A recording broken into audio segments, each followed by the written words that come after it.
اعوذ باللہ من الشیطان الرجیم بسم اللہ الرحمن الرحیم الحمد للہ الذی نحمده ونستعینه ونستغفره ونؤمن به ونتوکل علیہ ونعوذ باللہ من شرور انفسنا ومن سیئات اعمالنا من يهد الله فلا مضل له ومن يضلله فلا هادي له ونشهد ان لا اله الا الله ونشهد ان محمدا عبده ورسوله اعوذ باللہ من الشیطان الرجیم بسم اللہ الرحمن الرحیم وَظَلَّلْنَا عَلَيْكُمُ الْغَمَامَ وَأَنزَلْنَا عَلَيْكُمُ الْمَنَّ وَالسَّلْوَىٰ كُلُوا مِن طَيِّبَاتِ مَا رَزَقْنَاكُمْ وَمَا ظَلَمُونَا وَلَٰكِن كَانُوا أَنفُسَهُمْ يَظْلِمُونَ صدق اللہ العظیم۔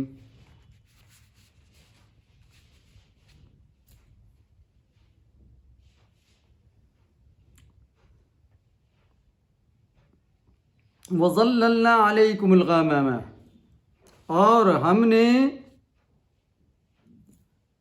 ابر رحمت کو، ابر کو سایہ فگن کیا یا ابر کا سایہ کیا تمہارے اوپر۔ وَأَنزَلْنَا عَلَيْكُمُ الْمَنَّ وَالسَّلْوَىٰ، اور نازل کیا منّا وسلویٰ، یہ نعمتیں، یہ غذا تمہارے لیے نازل کی۔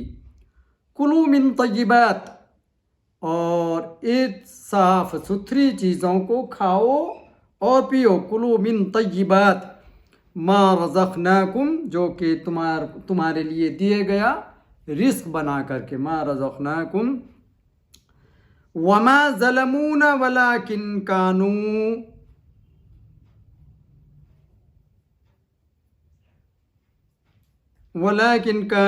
انفسہم یظلمون، اور انہوں نے کچھ ہمارا نہ بگاڑا، ہاں اپنی جانوں کا بگاڑا کرتے تھے۔ تو اللہ رب العزت نے جب حضرت موسیٰ کلیم اللہ علیہ السلام اور ان کی قوم کو مصر چھوڑنے کا حکم دیا، اور قوم بنی اسرائیل کو لے کر کے حضرت موسیٰ علیہ السلام جب نکلے، تو پہلی بات تو یہ تھی کہ فرعون کے دور میں یا فرعون کے ساتھ یہ لوگ جو تھے عیش و عشرت میں شہر کے اندر رہنے والے لوگ تھے، تو فرعون کے ساتھ بڑے سکون سے یہ لوگ رہا کرتے تھے، یعنی ان کو جسمانی کسی قسم کی اذیت یا تکلیف نہ تھی۔ تو جب اللہ کا حکم ہوا کہ ان کو لے کر کے شہر چھوڑنے کا اور جنگل بیابان میں جانا ہے، صحرا میں جانا ہے، تو یہ پہلے تو یہ قوم چھوڑنے کے لیے وہ جگہ خود سے دل سے تیار نہ تھی، کیونکہ یہاں پر عیش و آرام میں گھروں میں مکانوں میں رہتے تھے۔ اب ان کو کہاں جانا ہے؟ جنگل بیابان میں جانا ہے۔ ظاہر سی بات ہے کہ یہ تکالیفوں سے گزرنے والا وقت ہے اور جگہ ہے، کیونکہ یہاں پر جو ہے نہ کھانے پینے کے ذرائع ہوں گے اور نہ پانی وغیرہ کے ذرائع ہوں گے۔ ایسے حالات سے ان کو دوچار ہونا ہوگا۔ تو یہ چلتے چلتے ایسے مقام پر پہنچے جہاں پر دور و دراز کوئی سایہ نہ تھا، صحرا تھا جو کہ تپتی ہوئی ریت تھی، اور معاملات پورے جو ہے تکلیف برداشت کرنے والے تھے، نہ کھانے کو تھا نہ پینے کو تھا۔ ایسے مقام پر یہ پہنچ گئے تھے۔ ان کے جو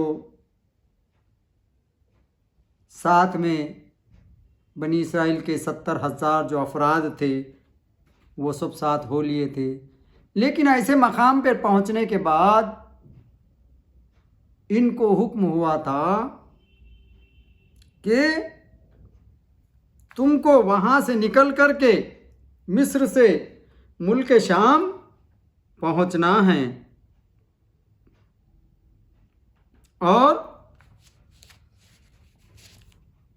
وہاں پر پہنچ کر جو مشرکین کافرین ہے ان سے مقابلہ ان سے جہاد کرنا ہے۔ تو یہ جب ایسے مقام پر پہنچے، نہ ان میں زور تھا نہ کھانے پینے کو تھا، یہ تھک چکے تھے، تو یہ اندرونی طور پہ حضرت موسیٰ علیہ السلام سے بار بار جو ہے اپنی باتیں، اپنے گیلے شکوے موسیٰ علیہ السلام سے کیا کرتے تھے۔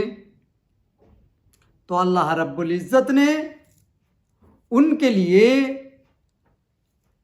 اس جگہ پر، اس احاطے پر، اس جگہ کا نام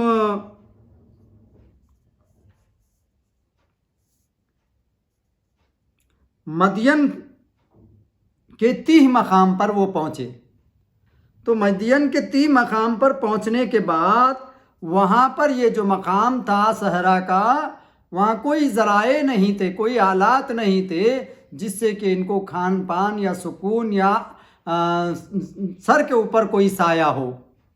تو یہ دھوپ اور چلچلاتی دھوپ کے اندر پریشان تھے، کھانے پینے کو نہیں تھا۔ تو ویسے مقام پر اللہ رب العزت نے ان کے اوپر رحم و کرم فرمایا اور ابر کا سایہ فگن فرمایا۔ اتنا جو 15-20 کلومیٹر کا احاطہ تھا، وہ اس احاطے کے اندر ایک لحاظ سے بندش میں آ گئے تھے، نہ وہ اس سے آگے نکل پاتے تھے نہ پیچھے آ پاتے تھے۔ تو اس جگہ کو، اس ایریے کو اللہ تعالیٰ نے ابر رحمت سے گھیر لیا۔ دیکھو منا سلوہ کہاں پر اترا؟ منا و سلوہ اترا، اس کا مراد یہ نہیں کہ چاروں طرف منا و سلوہ اترتا رہا۔ تو منا و سلوہ اترنے کے لیے اس مقام پر مدین کے 30 مقام پر پہنچ گئے۔ اس احاطے کو اللہ تعالیٰ نے ان کے لیے ایک ایسا مقام بنا دیا کہ وہ ادھر آ سکتے تھے نہ ادھر، بیچ میں گھیرا، اس جگہ پر یہ پہنچ گئے تھے، وہیں پر رہتے تھے۔ اللہ تعالیٰ نے اپنے رحم و کرم سے سایہ فگن کیا اور وہاں پر یہ کیا بولنے لگے کہ ہم اب کیا کریں، ہم کو نہ کھانے کو کچھ ہے نہ پینے کو ہے، تو ہم اب نہ محنت کر سکتے ہیں، ہم میں وہ قوت نہیں رہی، تو تم اللہ تعالیٰ سے کھانے پینے کے لیے مانگو۔ تو اللہ تعالیٰ نے پھر حضرت موسیٰ کلیم اللہ نے اللہ رب العزت سے دعا کی اور اللہ تعالیٰ نے ان کی دعا قبول کر کے آسمان سے منا اور سلوہ اتارا۔ اور منا و سلوہ، منا ایک ایسی غذا ہوتی تھی، جیسا کہ میں نے کہا کہ ایک احاطے میں آ گئے تھے پورا منا سلوہ۔ ہم یہ نہ سمجھے کہ منا سلوہ قوم بنی اسرائیل پہ اترا تو پورا آسمان سے پوری دنیا میں منا سلوہ اترتا تھا، ایسا نہیں تھا۔ وہ پرٹیکولر جو 70,000 لوگ قوم بنی اسرائیل موسیٰ کلیم اللہ کے ساتھ ہو لیے تھے، ان کو اللہ رب العزت نے ایک اپنے ابر رحمت میں ایک جگہ، ایک مقام پر ان کو گھیر کر کے رکھا، نہ وہ ادھر آ سکتے تھے نہ ادھر جا سکتے تھے، اس مقام پر منا و سلوہ اترتا تھا۔ تو منا یہ ایک ایسی غذا تھی جو کہ ملائم نرم شہد نما صبح صبح اترتی تھی، اور وہ جو ہے بوند بوند کی طرح اترتی تھی، جو کہ نمی ہوتی تھی، جس کو شبنم کی شکل دی جائے، وہ صبح صبح اترتا تھا۔ وہ جو ہے شہد سے بہتر اور دودھ سے زیادہ ایک دم ملائم چیز ہوتی تھی کھانے میں، وہ اس کو کھاتے تھے، تھوڑا سا میٹھا بھی ہوتا تھا۔ تو یہ اپنے کپڑوں کو بچھا کر کے وہ اس کو سموٹ لیتے تھے، سمیٹ لینے کے بعد وہ جمع کر کے وہ دن بھر کے لیے غذا ان کو ہوتی تھی، وہ کھا لیتے تھے۔ لیکن یہ ہونے کے بعد جب ان کو اس کا منا کا مزہ آنے لگا تو وہ حضرت موسیٰ کلیم اللہ سے پھر بولے کہ یہ میٹھا میٹھا کھا کر کے ہماری زبان لذت، اس کا لذت پوری ہو گئی، لیکن ہم کو اب تھوڑا کباب چاہیے، کھانا جو ہے تیز چاہیے، نمکین چاہیے۔ جب وہ ایسی گریہ وزاری کرنے لگے تو حضرت موسیٰ علیہ السلام نے اللہ تعالیٰ سے گریہ وزاری کی، پھر سلوہ اترا۔ تو منا یہ جو ہے کہ اس کی شکل یہ مانی گئی، اور سلوہ بولے تو ایک پرندے، ایسے پرندے آ جاتے تھے جو کہ ان کو کباب کی شکل میں آتے تھے، جو سمندر کی تہہ سے نکلتے تھے، جس کو یہ بنا کر کے پھر بھون کر کے کھا لیا کرتے تھے۔ اور وہ جو ہے کباب کی شکل میں ان کو اترتے تھے. تو یہ ان کو ہفتہ بھر اترتے تھے، لیکن جمعہ کے دن کے بعد ہفتے کے دن یہ غذا منہ سلوہ نہیں اترتا تھا.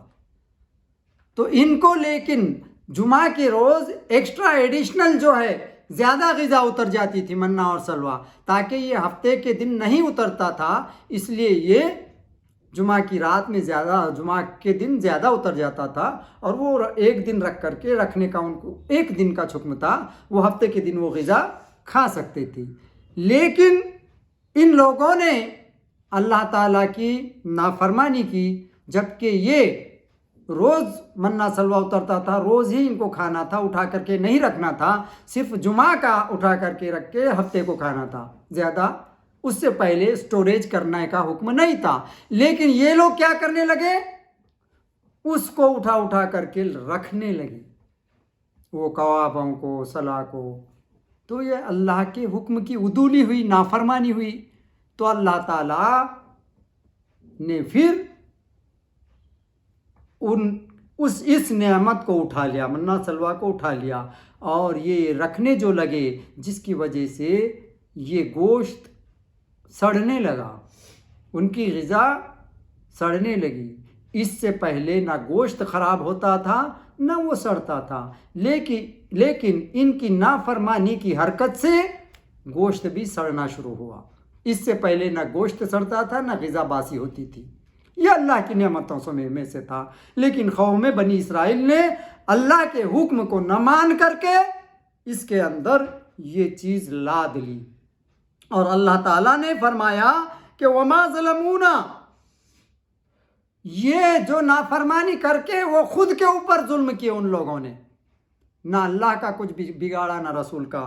ولیکن کانوا انفسہم یظلمون، بلکہ وہ ظالموں میں سے ہو گئے اور انہوں نے اپنے ہی ظلم پر نفس پر ہی ظلم کیا.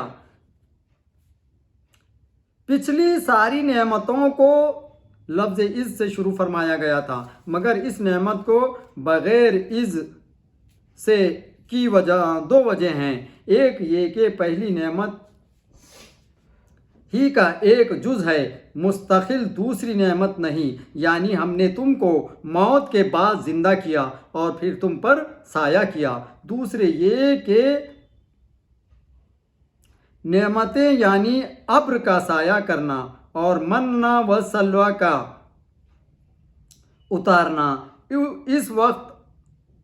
اس وقت عطا ہوا ہے جبکہ ان کو مصر کی سرسبز زمین سے نکال کر بیابان جنگل میں قید کر دیا گیا. جیسے بادشاہ کی طرف سے جیل خانہ میں قیدیوں کو کھانا پانی اور مکان دیا جاتا ہے کہ یہ چیزیں اگرچہ نعمت ہیں مگر بظاہر عذاب. ہر شخص اس جیل خانہ کے کھانے سے پناہ مانگتا ہے، لہذا چونکہ یہ نعمتیں ایک قسم کا عذاب بھی تھیں اس لیے یہاں اذ نہ فرمایا گیا. ذللنا ذلہ سے بنا ہے جس کے معنی ہے سایہ. یہ سایہ کی 3 صورتیں ہیں، ایک تو آفتاب کا نہ ہونا، دوسرے ہونا مگر درخت و مکان وغیرہ زمینی چیزوں کی وجہ سے دھوپ کا ہم تک نہ پہنچنا، تیسرے آسمانی چیزوں بادل وغیرہ کی وجہ سے دھوپ کا نہ آنا. جنت کی نعمتوں میں فرمایا گیا وظل ممدود، یعنی دراز سایہ. یہاں پہلی قسم کا سایہ مراد ہے کیونکہ وہاں آفتاب ہی نہیں. وہ جو روایت میں آتا ہے کہ درخت توبہ کے سائے میں سوار 100 برس تک دوڑ سکتا ہے، اس سائے سے مراد اس کی نیچے کی زمین ہے. اگر آفتاب ہوتا تو وہاں تک سایہ ہوتا. اس آیت میں تیسری قسم کا سایہ مراد ہے، یعنی بادل کی وجہ سے دھوپ کا میدان میں نہ آنا. آیات کے معنی یہ ہوئے کہ بذریعہ بادل کے تم پر سایہ کیا. یہ بھی ہو سکتا ہے کہ ذلتن سے بنا ہے، جس کا معنی ہے سائبان یا شامیانہ، یعنی ہم نے تم پر بادل کو شامیانہ بنایا، علیکم اس سے ساری بنی اسرائیل مراد ہیں، نہ کہ صرف 70 جو طور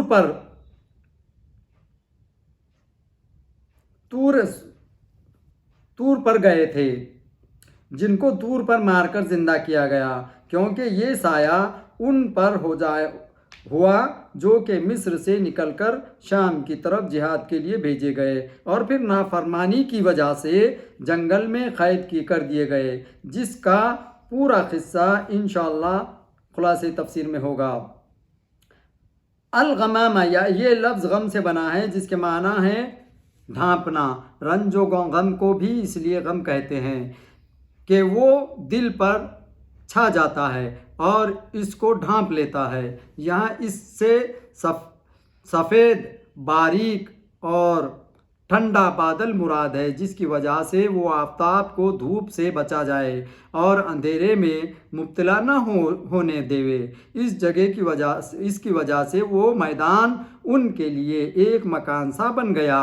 وَأَنزَلْنَا عَلَيْكُمُ الْمَنَّ، چونکہ وہ کھانے کی حاجت مند تھے اس لیے ان پر من اتارا گیا۔ من کے لغوی معنی ہیں احسان، اور جو چیز بغیر مشقت کے حاصل ہو جائے وہ من کہلاتی ہے، کیونکہ وہ محض اللہ کے فضل سے ملی۔ اس لیے کہ حدیث شریف میں آیا ہے کہ کما یعنی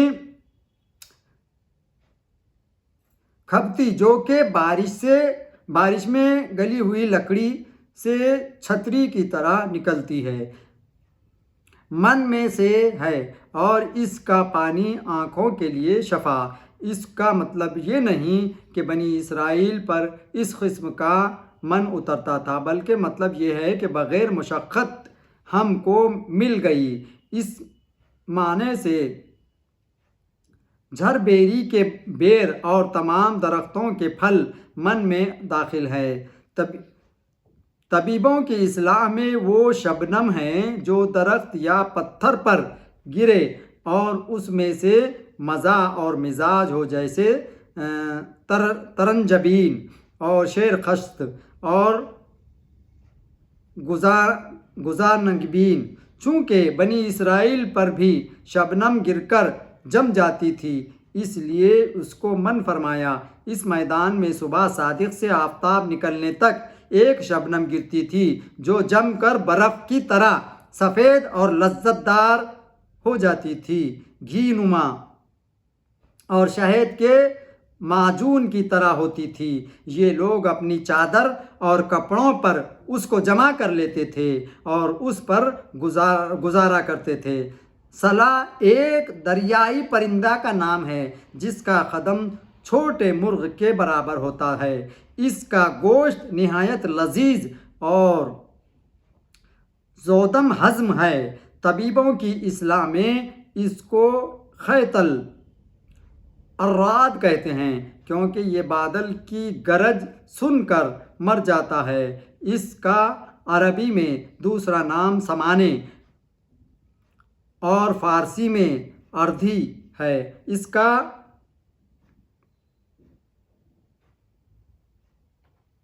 مرگی کے واسطے بھی مفید ہے، اور اس کا خون کان کے درد کم کرتا ہے۔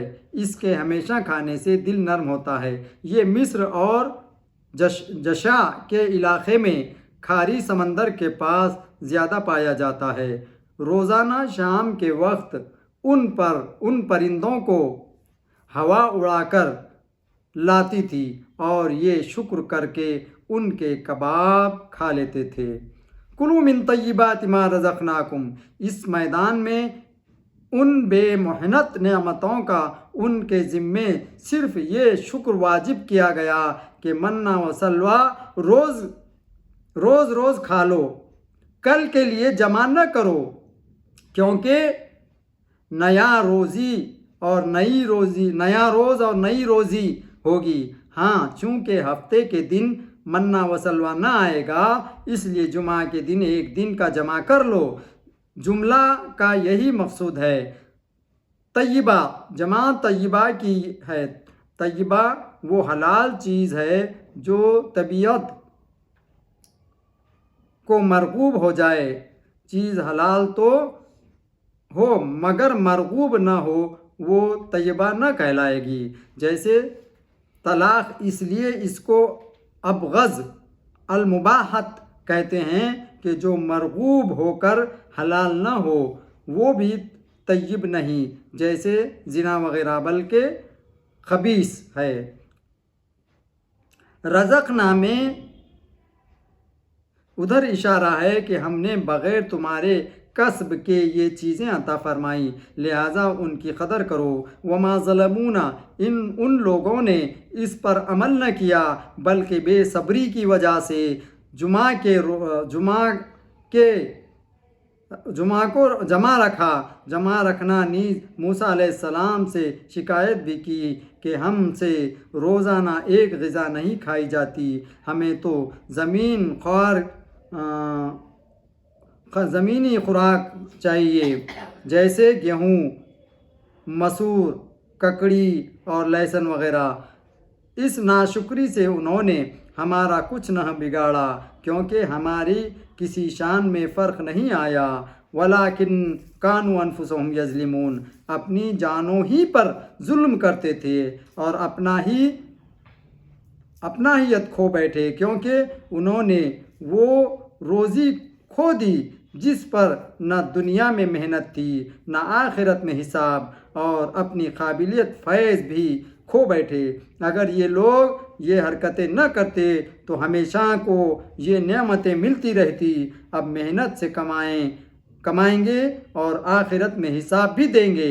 خیال رہے کہ مقام تیہا کے یہ واقعات حضرت موسیٰ علیہ السلام کے معجزات ہیں. بنی اسرائیل کی غیبی غذا، غیبی پانی، غیبی سایہ، غیبی لباس ملنا حضرت موسیٰ علیہ السلام کی برکت سے ہوا. ہمارے حضور نے حضرت طلحہ کی ہنڈی و آٹے میں اپنا لعاب دہن ڈال دیا تو 4 سیر جوں اور 3 سیر گوشت سے 2000 آدمیوں نے کھانا کھایا اور کم نہ پڑا. گوشت میں بوٹیاں اور شوربے میں مرچ مسالے سب کچھ ہی ہوتا ہے، پھر اتنی بھاری جماعت کے کھانے میں لکڑیاں کتنی چاہیے اور پکانے والی میں قوت بازو کس قدر درکار ہے. یہ سب حضور صلی اللہ علیہ وسلم کی طرف سے ہوا. یوں ہی حضور صلی اللہ علیہ وسلم نے بارہا ایک پیالہ یا ایک مشکیزہ پانی سے لشکروں کو سیر فرما دیا. حضرت علی کو دعا دی، انہوں نے سردی گرمی، حضرت علی رضی اللہ تعالیٰ عنہ کو دعا ایسی دی کہ انہیں سردی گرمی نہ لگتی تھی. خلاصہ تفسیر: اے بنی اسرائیل، تم اس نعمت کو بھی یاد کر لو جب کہ تم مصر سے جہاد کرنے کے لیے ملک شام کی طرف روانہ کیے گئے اور ایک نافرمانی کی وجہ سے مقام تیہا میں قید کر دیے گئے جو سخت گرم اور آب و دانہ سے خالی تھی. اگر وہاں تم پر ہمارا فضل نہ ہوتا تو تم وہاں بھی بھوکے پیاسے جل کر بھن کر ختم ہو جاتے، لیکن ہم نے وہاں بھی تمہاری دستگیری فرمائی کہ تم پر ہلکے بادل کا سایہ کیا اور لذیذ مزیدار حلوہ اور کباب تمہیں بغیر مشقت و محنت کے عطا فرمایا. تم سے صرف اتنا کہا گیا تھا کہ تم کل سے کھانا، آج کا رزق کل کے لیے جمع نہ کرنا، مگر تم سے یہ بھی نہ رہا گیا اور تم نے وہاں سے بھی ہم پر توکل نہ کیا اور جمع کر کے اپنے رزق کو بند کر لیا. غور تو کرو کہ اس میں ہمارا کیا بگڑا، تم نے اپنا ہی بگاڑ لیا. بے صبر آئندہ کو دیکھتا ہے کہ میں کیا کھاؤں، لیکن صابر بندہ گزشتہ کو دیکھ کر کہتا ہے کہ جس نے مجھے پہلے کھلایا تھا وہ آئندہ بھی کھلائے گا۔ اللہ رب العزت ہم سبوں کو ہم نے جو پڑھا ہے اس پر عمل کی توفیق عطا فرمائیں، اور اللہ کا شکر اور اس کی حمد کرنے کی توفیق رفیق عطا فرمائیں۔ وآخر دعوانا الحمد للہ رب العالمین۔